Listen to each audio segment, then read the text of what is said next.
Well, Nigeria's headline inflation figure for February is expected to be published on Wednesday. And as the Easter break approaches, we look at what the outlook is like for commodity prices. I'm being joined by one of the research analysts with financial derivatives company, Pamela Basiduk. Hello, Pamela. Thank you very much for joining us. Thank you for having me. Now, the headline inflation for February is expected to be out tomorrow.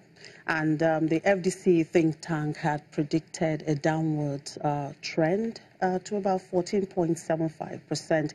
Do you still maintain that forecast, and why? Yeah, definitely. So headline inflation, first of all, measures year-on-year change in prices. So as at, we saw that in January, headline inflation came in at 15.13%. So we expect, the general consensus and what we expect is that inflation will decline further in February 2018. And then if this happens, it means that will be the 13th consecutive decline in inflation. So what would be the major drivers for the expected decline in inflation? We're looking at we've seen that global commodity food prices, there was a decline in that, especially in sugar and rice. We also look at the fact that exchange rate has been relatively stable, around 362 to 363 naira per dollar.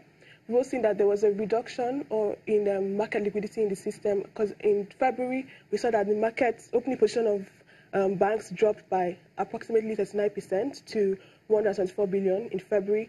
And then also saw that there was a marginal increase in PMI, FPN PMI, from 54.6 to 54.7 points.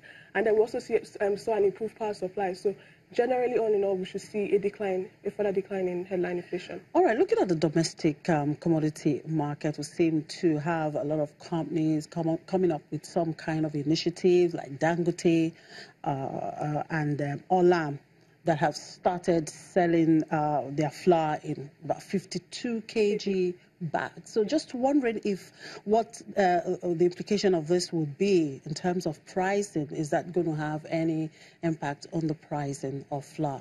Okay, so let's look at it in this dimension. So if you went to the market last week, you would have bought a 50 kg bag at 9,600 naira. But if you go to the market this week, you would purchase Dangote or Olam 52 kg bag of flour at the same price. So you're buying 52 kg at 9,600 naira. So effectively, if you're buying a 50 kg bag at 9,600, you're paying 192 naira for 1 kg. Whereas if you're buying 52 kg bag of flour, you're paying 184 naira for 1 kg. So you see, there's a discount or a difference of 8 naira, which is effectively a 4% discount. So that means there's definitely a discount. So you're paying less and you're receiving more. Do you understand? So essentially, we're getting more value for lesser price. So if you look at how this would affect commodities that we consume, so theoretically and technically, if you look at the prices of bread, we should expect a decline in prices of bread. So if a 4% discount, so technically we'll see a discount of bread 14 naira. But then it's also noteworthy to note that it's just two producers that have come up with this 52 kg bag of flour, and which is running at that 9.6. So technically, there's a price war between these producers.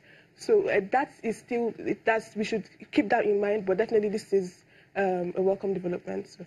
All right. So we've seen that very soon we're getting into the Easter period. So what's the outlook like for domestic commodity goods and the prices? Okay, so as I mentioned earlier, we expect a decline in inflation, but those inflation numbers are for February and not for March. So there are majorly like 4 festivities in the year, and which Easter is one of them. So in the run-up to Easter, we should see prices increase starting from March. And also, we should take into account that it's the planting season as well. So during the planting season, there's less supply in the market, or there's a reduced supply in the market, which means that prices tend to inch up. So definitely as you approach the Easter break this month, we should see an increase in domestic prices. All right. Thank you very much for your time, Pamela. Thank you. Pamela Basiduk is one of the research analysts with Financial Derivatives Company.